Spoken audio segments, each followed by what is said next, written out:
I'm a senior lecturer in architecture at the University of South Australia, and I'm a housing researcher. And the type of research I do focuses on our older established suburbs and how we can meet some of our infill housing targets whilst keeping the best parts of the suburbs that we love. And that includes the landscape as well as some of our older housing.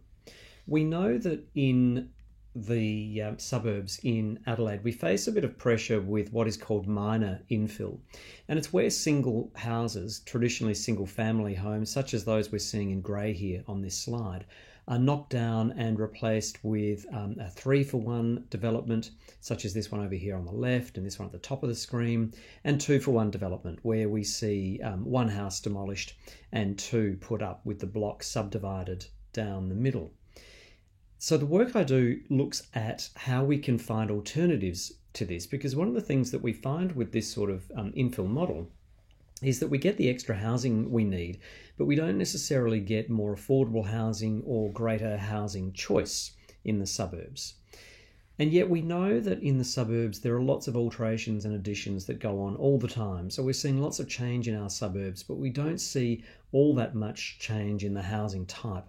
And so I'm particularly interested in the way that we have over time put in all sorts of additions and alterations to our suburbs. So can we use that model of development, that pattern of alterations and additions, to create different housing forms that suit our demographic needs as society changes? If we look at a typical inner Adelaide suburb, we can see in the one image a few different housing phenomena going on.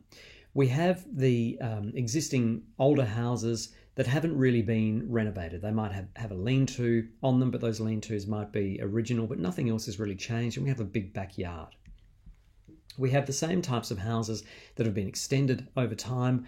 The garden gets shortened. Quite often we lose mature landscape in that process. So there are 3 of them here.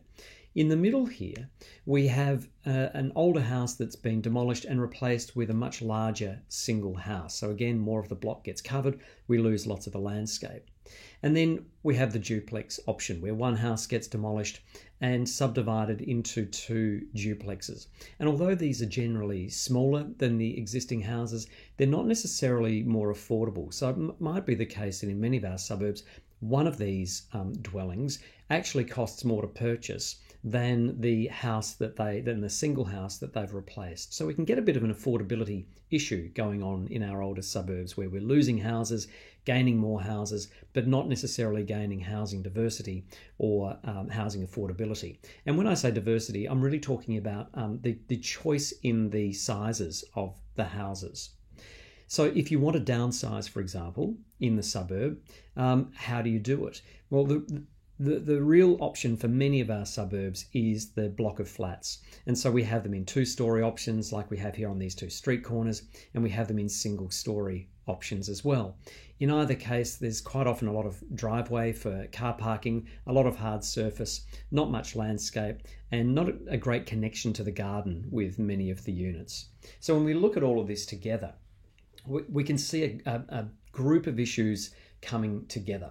We know that our suburbs will continue to change around us. That's just inevitable. It's going to happen whether we like it or not. We know that more housing is being provided in our suburbs, and that's a good thing.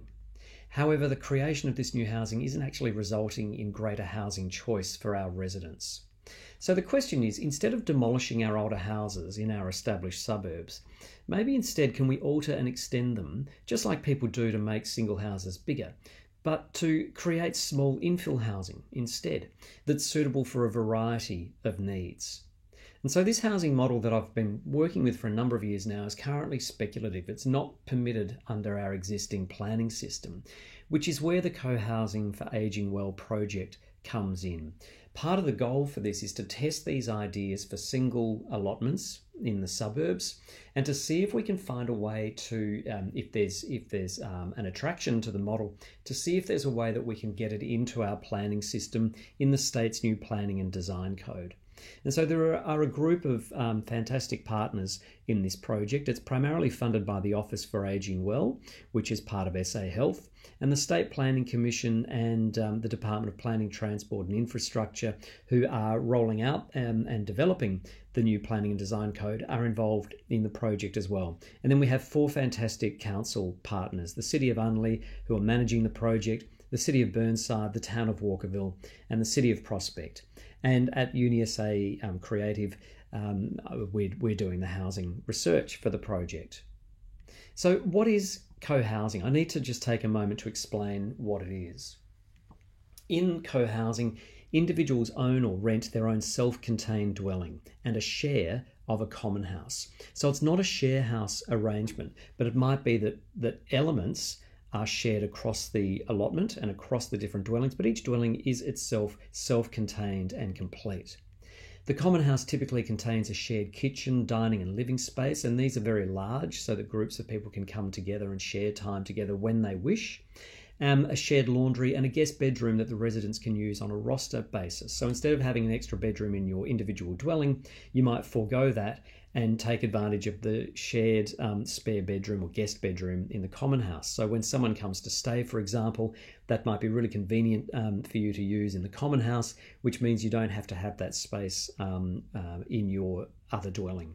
So it enables you to maybe downsize to something smaller and to still take advantage of guest bedrooms and things like that. So this allows the individual dwellings to remain small, whilst the overall amenity across the development is high. And importantly, the garden is shared in a typical co-housing project. So the work we've been doing and the work leading up to this that I've been working on for a few years is all around the idea of not taking a site and carving it up into individual allotments, but taking the site as a single entity and designing the housing around large, high-quality shared gardens. So single, high-quality landscape space rather than multiple, smaller, lower-quality landscape space. And in this Co-Housing for Ageing Well project, we're investigating what might be described as co-housing light, in a way, with degrees of sharing. And by that I mean we've investigated 4 sites, and these are the 4 design proposals for it. All completely imagined, completely speculative, but they are based on 4 actual sites across the 4 council areas. In the extra large scheme, which is a typical quarter-acre block or just short of a quarter-acre block, we do have a common house that has the spare bedroom, the big kitchen, the big dining room and all that sort of stuff. And in the very small, which is only 325 square metres, we have a shared laundry. So that frees up the dwellings to not have to have their own laundries in them. But in the other 2 options, which are the ones I'm going to show you in detail today, the medium and the large, they're really only sharing the garden. So the benefit of this co-housing light approach is that you get the individual dwellings without having to really share anything other than the landscape space. So essentially it's a unit development, but hopefully of a much higher amenity. And all of them have in common the fact that we're keeping the existing housing regardless of whether it's heritage listed or not. We're keeping them because they're great houses to retain. They're very functional still. They can be adapted quite easily. And it retains that neighbourhood character and the scale of the places that we've loved for so many years. And we're either trying to keep mature landscape, mature trees, or if we can't, to create enough deep soil or deep root soil zones and space so that we can plant trees that can grow to maturity to either a large or a medium size. At the end of the project, we've created a design report that really captures the whole project in a hopefully easy to read and succinct manner. One of the things we talk about in that report is how we arrived at the decisions that we did. We ran a co-design workshop. Co-design is where you essentially say, look, we don't have all the answers. I might be an architect, but I don't pretend to know everything about housing. And people have a lot of fantastic embodied knowledge about housing and what they like and what they don't like and what they aspire to. And so a co-design process allows people to explore the options on the table and suggest what might work and might not work, and things that we might not have thought of as the designers ourselves. So in this case, the participants were given a spatial budget, so just like a financial budget, where you have a fixed pot of money and you have to spend it wisely and allocate certain amounts to certain things at certain times. We ran through a process of giving people a spatial budget. So we told them that their allocated space was very small. Let's say about 55 square metres for an individual house, so really small. We were really testing what sort of amenity we could get out of small spaces. And then we gave them a whole list of things like a medium bedroom, small bedroom, large bedroom, small, medium and large kitchen, etc., and gave them that at the same sort of size. And so they could take the coloured blocks and cut that they're already cut out for them and arrange them on their sheets to see what would fit and what wouldn't fit. And what this did was enable people to very quickly and easily make choices about what they could maybe live without if they went super small, and what they definitely wanted to have in their houses. And so that helped us develop a small one-bedroom dwelling for a number of small one-bedroom dwellings for this project. Why one bedroom? We all would love more bedrooms. If we had unlimited space and unlimited money, we would love to have extra space. The difficulty with that thinking, though, however, is that, or should I say, the thinking around, well, we should never provide one-bedroom houses for people, because there is a thought that maybe we should never do that. We should only ever provide 2 bedrooms. The difficulty with that thinking is that if we keep producing 2 and 3 bedroom units, we keep providing the same housing models, and we keep locking certain people out of certain suburbs by creating an affordability problem. So the idea in this project is to say, well, look, it's not a real project. It's just getting ideas down in a detailed way and working out some possibilities. Why don't we try some one-bedroom options to see how much amenity we can get? So we have quite large bedrooms and bathrooms, quite decent-sized kitchens. They're small, but they're quite serviceable. Here we have little laundries inside a cupboard. So rather than having a laundry elsewhere, we are providing individual laundries, and a relatively generous living and dining space, and good circulation through the floor plan for mobility, which obviously is very important as we all get older, that we're able to move around our houses with comfort and safety, particularly if we've had a mobility issue either through ill health or injury. So then that begs the question, if we've got these one-bedroom houses, well, they're a tiny house or a granny flat, aren't they? That's kind of what we're doing. Well, the answer is no, they're not. They're certainly not a tiny house, and they're definitely not a granny flat either. We don't like to use the word granny flat. It suggests that this is a house for a certain person or a certain demographic, and it also suggests that it's okay to put granny in some small little thing out in the backyard, and that's not what this project is about. So why are they not an accessory dwelling unit or a granny flat? Well, this is the size here in the middle of an accessory dwelling unit, which is the technical name for what the housing market calls a granny flat. Down the bottom here is a granny flat that you can buy at the moment, and that's 39 square metres. And this accessory dwelling unit is 40 square metres, which is around the size that the Planning and Design Code, when it comes out, is likely to allow. And you can see the difference there between those small sizes and what we're proposing. So yes, they're one bedroom, but they're significantly bigger. When we look at a tiny house, which people seem to be very excited about at the moment, we can see just how tiny a tiny house is. The longest of them, or the biggest of them, one that has the bedroom at the same level as the living space, is really tiny. They're 7.2 metres long, and they're the width of our bathroom, which is 2.4 metres. Tiny houses are tiny. They're that 2.4 metre width because they're designed to fit on a trailer and driven to a site. The smaller ones that have the bedrooms up in a loft, which is the type of thing you see in the lifestyle TV shows where they build tiny houses on trailers, they're really quite tiny indeed. They're barely, the smallest one is barely bigger than the bathroom. And so again, these are three tiny houses that are on the market. You can get online and buy them now. So the market is already providing these houses. So we're really about saying, okay, small but amenable, high amenity. In the design report, we describe some of the design strategy or the design tactics that are embedded in the work that might not otherwise be readily apparent when you're looking at the designs.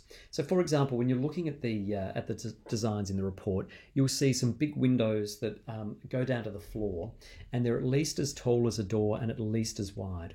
And the reason we provide door-sized windows is so that the building becomes as adaptable as possible. If down the track you decide that you want to extend these small footprint buildings, it's quite easy to do by taking out the window, and you've got an instant connection into the extension. Another thing we do for adaptability is to limit the amount of what we would call hard infrastructure, so plumbing and electrics. We minimize that to, for example, the corner of the building, and we put in electrical runs in the floor, for example, and around the perimeter of the building with skirting boards. And then we can fit out the rest of the building in what we call soft infrastructure, which is fixed furniture or joinery, so kitchens, laundries, and dividing units. So in a one-bedroom dwelling, why build a wall and put a cupboard against it when you could build the cupboard and use that to divide the spaces instead? And then you fit it out with loose furniture that is owned by the occupants. And so by creating this sort of hard infrastructure and soft infrastructure and keeping the rest of the house very empty, we end up with some good adaptability. So again, if this wants to change down the track, it's fairly easy to take out these elements and reconfigure it for the next user.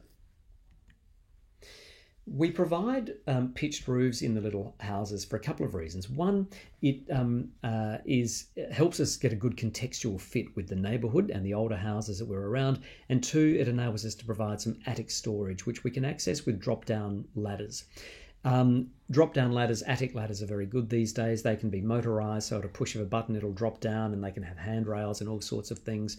And perhaps if you're an older person who doesn't or can't access or doesn't want to or can't access attic roof storage, it might be that you have a family member or a friend or someone else who lives on site who can help you access the storage when you need it. And this is an idea where we think there might be seasonal storage here. So winter clothes might be up there in summer and vice versa. And so you can rotate storage to free up space in the house proper. And by having a pitched roof, we can express that over the living spaces and make it, again, more amenable. Even though it's a small footprint, we get lots of good windows and light coming into them. We're not providing full accessible bathrooms to the Australian standard because that would take up too much space. Instead, and because these houses aren't designed for disability, but they are designed for increased mobility as we get older. Instead, we provide bathrooms and kitchens and bedrooms to the Livable Housing Australia gold or platinum level of mobility. And we have examples of that in the design report, showing the types of spaces that we need to have around beds and in front of furniture as a minimum and in bathrooms in order to meet those mobility levels. Having privacy in these sorts of schemes is really important. So this is a little difficult to read because it's a zooming in on part of one of the designs. But in the shared garden, we deliberately have the public spaces or the more public spaces of the houses, which are the living areas, directly facing onto that garden. And that's great for amenity for the residents, but also great for some passive observation of your neighbours. If you don't see your neighbour for a day or two when you expect to see them, it can prompt you to knock on their door and check that they're okay. However, the private areas, the bedroom, we put those away from everyone else and they have their own view out to a private, more private garden so that you can have that bedroom as a bit of a retreat space because we don't always want to be on show to everyone. The spaces between the dwellings, we try and get 8 metres where possible because that's a really useful benchmark for creating decent separation between doors, for example, and it also provides us really good garden space for mature landscape. And what that does when we have mature landscape and space is allow pets. Pets we know are super important for our health and well-being, both emotional and physical. And pets are often something that we have to give up when we move to smaller dwellings, or they might be the things that delay our movement to a smaller dwelling when we otherwise might have desired to go to something smaller.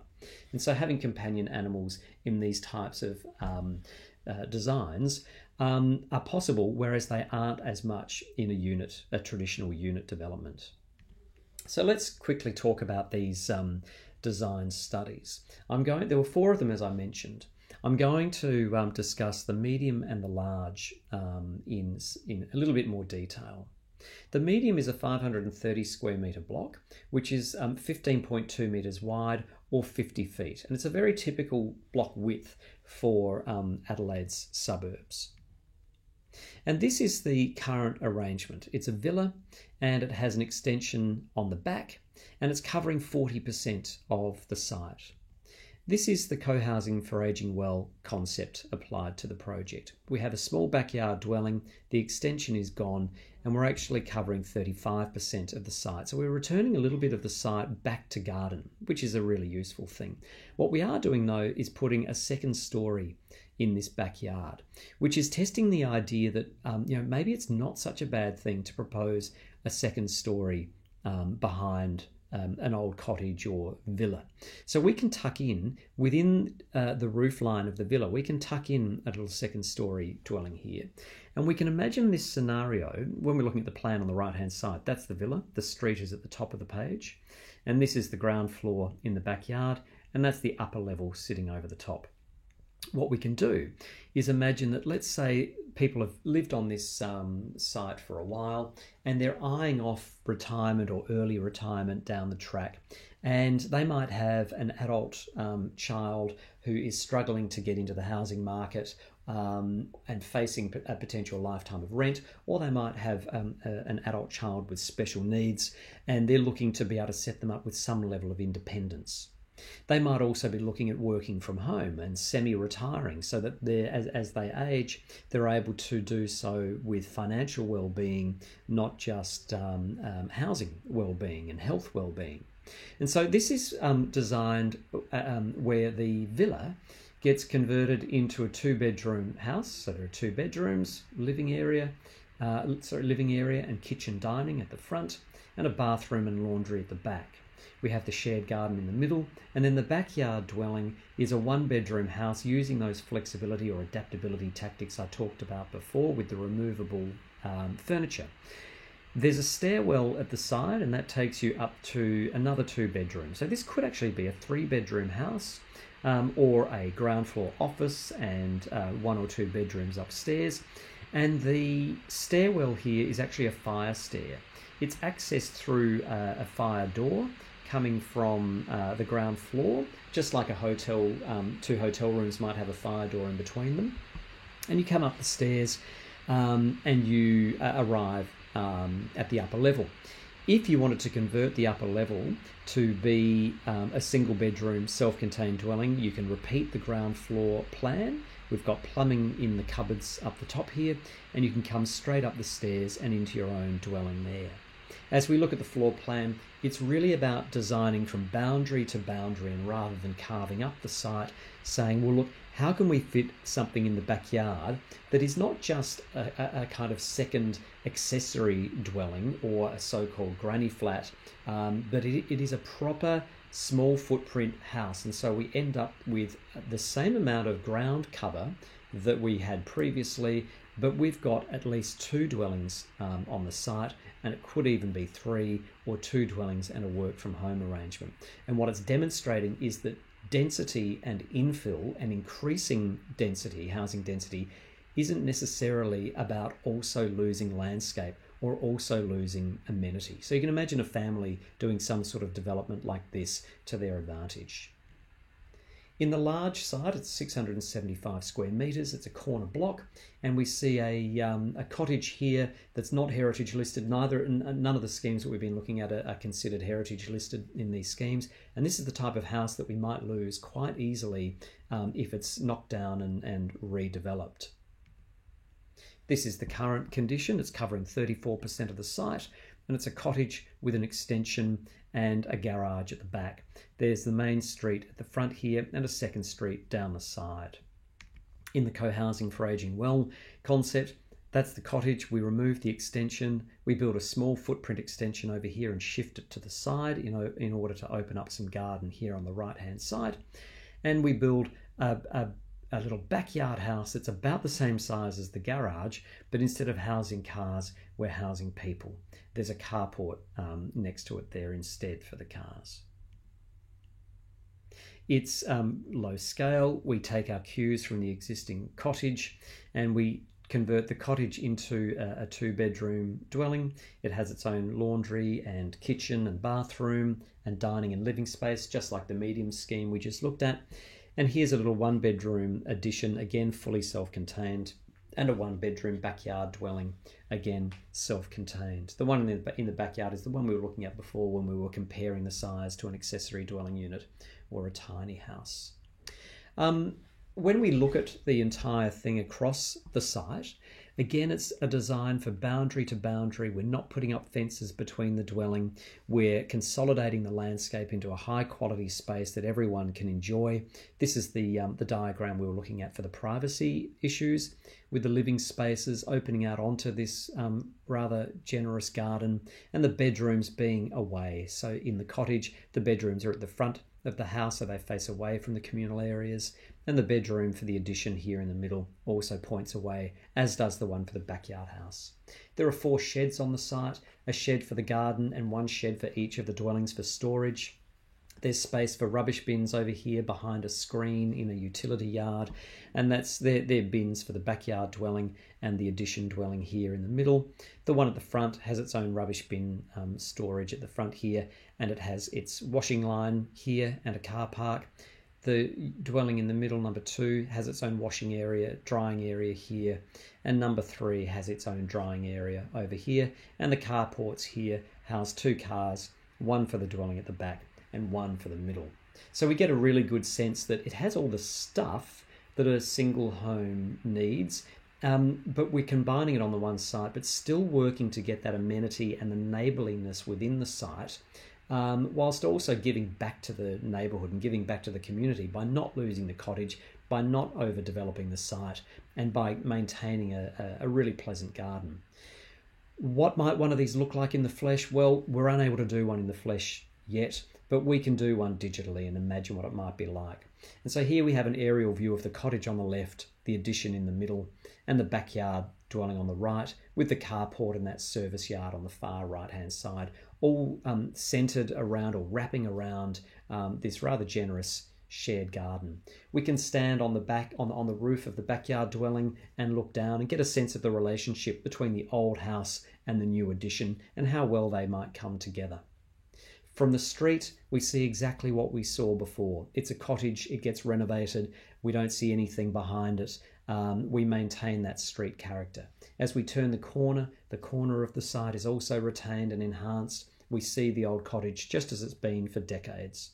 As we walk down the side street, we see the addition to the house, but rather than making the single house bigger, this is an addition that houses someone else.